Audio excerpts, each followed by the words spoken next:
Kubisme. Kubisme adalah sebuah gerakan modern seni rupa pada awal abad ke-20 yang dipelopori oleh Picasso dan Braque.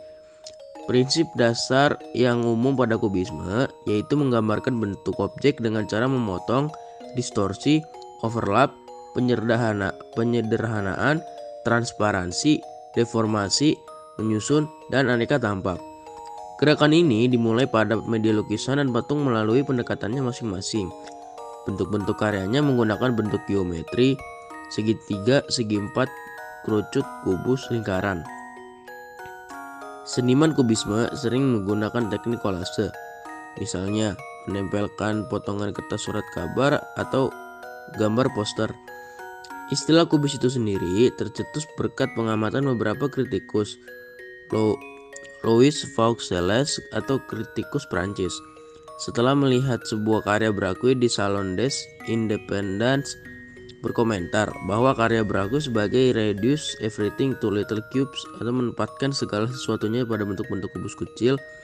Gil Blas menyebutkan lukisan Braque sebagai bizarres, cubicus, atau kubis ajaib. Sementara itu, Henry Matisse menyebutkan sebagai susunan petitis cubes atau kubis kecil. Maka untuk selanjutnya dipakai istilah kubisme untuk memberi ciri dari aliran seperti karya-karya tersebut. Ekspresionisme adalah kecenderungan seorang seniman untuk mediatorsi kedatangan dengan efek-efek emosional. Ekspresionisme bisa ditemukan di dalam karya lukisan, sastra, film, arsitektur, dan musik. Istilah emosi ini biasanya lebih menuju kepada jenis emosi kemarahan dan depresi daripada emosi bahagia. Pelukis Matthias Grünewald dan El Greco bisa disebut ekspresionis. Dadaisme. Dadaisme merupakan aliran pemberontakan di antara seniman dan penulis, dan memiliki semangat yang menolak frame berpikir seni adalah sesuatu yang tinggi, yang mahal, yang serius, complicated, dan eksklusif. Mereka membenci frame berpikir seni tinggi karena seni semacam itu adalah milik kaum menengah ke atas yang memiliki estetika semu. Dada adalah sebuah gerakan seni yang merupakan reformasi dari dunia seni seperti perang yang menyapu pikiran ingatan masyarakat. Dadaisme membawa hal-hal baru, ide baru, bahan baru, tujuan baru, dan orang-orang baru. Dada tidak memiliki karakteristik. Fauvisme adalah suatu aliran dalam seni lukis yang berumur cukup pendek menjelang dimulainya era seni rupa modern. Nama Fauvisme berasal dari kata sindiran Fauve yang artinya binatang oleh Louis Vauxhall saat mengomentari pameran Salon d'Automne dalam artikelnya untuk suplemen Gil Blas edisi 17 Oktober 1905 halaman 2. Kepopuleran aliran ini dimulai dari Le Havre, Prancis hingga Bordeaux. Kematangan konsepnya dicapai pada tahun 1906. Fauvisme adalah aliran yang menghargai ekspresi dalam menangkap suasana yang hendak dilukis. Tidak seperti karya impresionisme, pelukis Fauvis berpendapat bahwa harmoni warna yang tidak terpaut dengan kenyataan di alam justru akan lebih memperlihatkan hubungan pribadi seniman dengan alam tersebut. Gerakan seni dan kriya. Gerakan ini lebih dikenal dalam bahasa Inggris sebagai arti dan conformity. Adalah suatu gerakan pada akhir masa revolusi industri yang menggantikan komitmen kerja dan keindahannya. Penganutnya menolak estetika dihasilkan oleh produksi secara massal yang dianggap sebab oleh hilangnya keindahan individual. movement merupakan kesan kembali ke periode Gotik, Rokoko, dan Renaissance. Salah satu ciri dari utamanya adalah seni budaya yang dibuat secara individual oleh seniman dengan sentuhan artistik yang khas. Setiap karya dianggap dengan serius dan teliti. 6.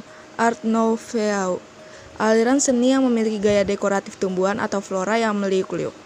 Art Nouveau memiliki ciri khas yaitu terdapat dekoratif atau ornamen meliuk-liuk yang terpisah dari objek utamanya atau objek utama pada umumnya adalah perempuan yang digambarkan dengan paras cantik dengan tubuh yang indah.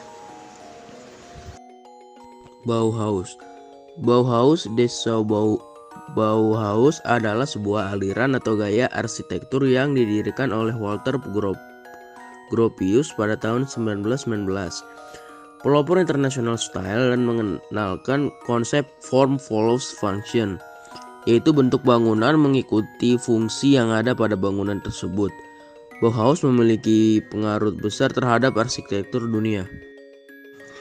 The Rietveldt-Soederhaus, satu-satunya arsitektur yang diperkirakan berhubungan langsung dengan gaya The Stage atau dalam bahasa Inggris The Style, adalah gerakan seni di sekitar tahun 1920-an. Konsep ini berkembang seiring terjadinya Perang Dunia Pertama yang berlarut-larut. Komunitas seni The Stage kemudian berusaha memenuhi keinginan masyarakat dunia mengenai sistem keharmonisan baru di dalam seni.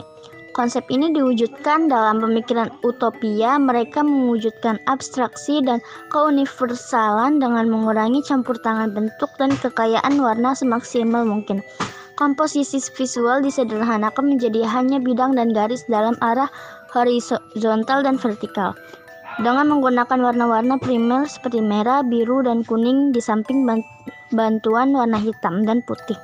Dalam kebanyakan karya seni, garis vertikal dan horizontal tidak secara langsung bersilangan, tetapi saling melewati satu sama lain. Hal ini bisa dilihat dari lukisan Mondrian, Rietveldt, Soederhaus, and Red and Blue Heart.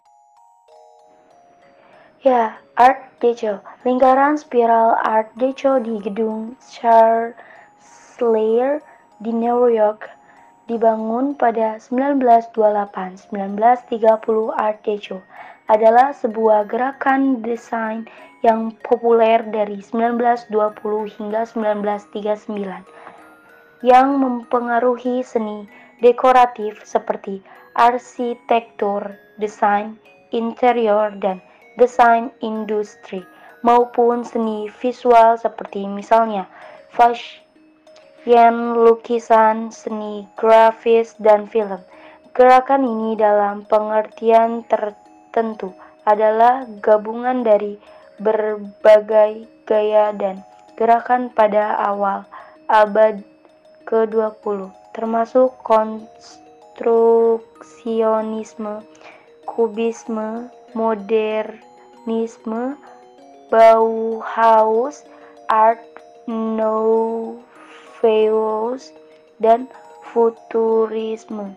Popularitasnya memuncak pada 1920-an. Meskipun banyak gerakan, desain mempunyai akar atau maksud politik atau filsafati. Art Deco murni bersifat dekoratif. Pada masa itu gaya ini dianggap anggun, fungsional, dan ultra modern. Terima kasih. Futurisme adalah menangkap unsur dan kecepatan ke dalam lukisan dengan memanfaatkan prinsip aneka gerak. Futurisme merupakan aliran seni yang mendukung perkembangan tipografi sebagai unsur ekspresi dalam desain, sehingga banyak penyair futurisme yang memanfaatkan tipografi sebagai bagian dari ungkapan perasaannya dalam berpuisi. Futurisme adalah sebuah gerakan seni murni Italia dan sebuah pergerakan kebudayaan pertama dalam abad ke-20 yang diperkenalkan secara langsung kepada masyarakat luas.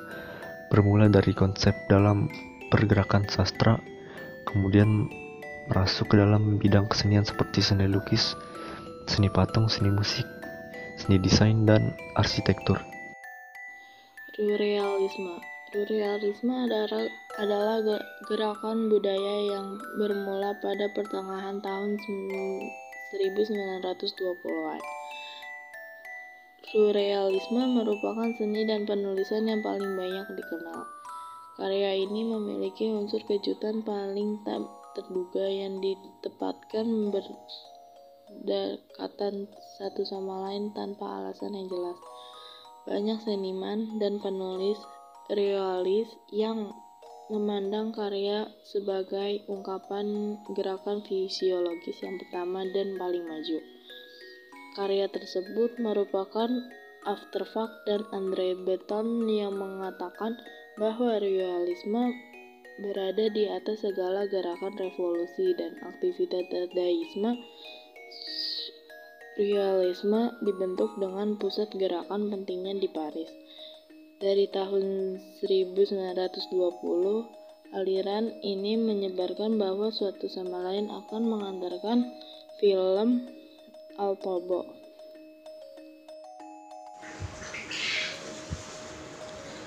Fotorealisme. Fotorealisme adalah genre dalam menyusun ulang karya fotografi menjadi karya lukis, khususnya dalam hal mencapai motif bersifat hiperrealisme. Dalam seni rupa, istilah ini biasanya dipakai untuk merujuk kepada lukisan-lukisan dalam gerakan fotorealisme di akhir 1960-an hingga awal 1970-an yang populer di Amerika dan Eropa. Naturalisme di dalam seni rupa adalah usaha menampilkan objek realistis dengan penekanan setting alam. Hal ini merupakan pendalaman lebih lanjut dari gerakan realisme pada abad 19 sebagai reaksi atas kemapanan romantisme. Salah satu perupa naturalisme di Amerika adalah William Bliss Baker yang lukisan pemandangannya dianggap lukisan realis terbaik dari gerakan ini. Salah satu bagian penting dari gerakan naturalis adalah pandangan Darwinisme mengenai hidup dan kerusakan yang telah ditimbulkan manusia terhadap alam. Grafiti. Grafiti paling sederhana di dinding kereta. Grafiti juga dieja graffiti atau graffiti adalah kegiatan seni rupa yang menggunakan komposisi warna, garis, bentuk, dan volume untuk menuliskan kalimat tertentu di atas dinding. Alat yang digunakan biasanya cat semprot kaleng. Grafiti pada tembok pemisah Israel di Israel Palestina. Adanya kelas-kelas sosial yang terpisah terlalu jauh menimbulkan kesulitan bagi masyarakat golongan tertentu untuk mengekspresikan kegiatan seninya. Akibatnya, beberapa individu menggunakan sarana yang hampir tersedia di seluruh kota, yaitu dinding. Pendidikan kesenian yang kurang menyebabkan objek yang sering muncul di grafiti berupa tulisan-tulisan atau sandi yang hanya dipahami golongan tertentu. Biasanya, karya ini menunjukkan ketidakpuasan terhadap keadaan sosial yang mereka alami. Meskipun grafiti pada umumnya bersifat merusak dan menyebabkan tingginya biaya pemeliharaan kebersihan kota, namun grafiti tetap merupakan ekspresi seni yang harus dihargai. Ada banyak sekali seniman terkenal yang mengawali karirnya dari kegiatan grafiti.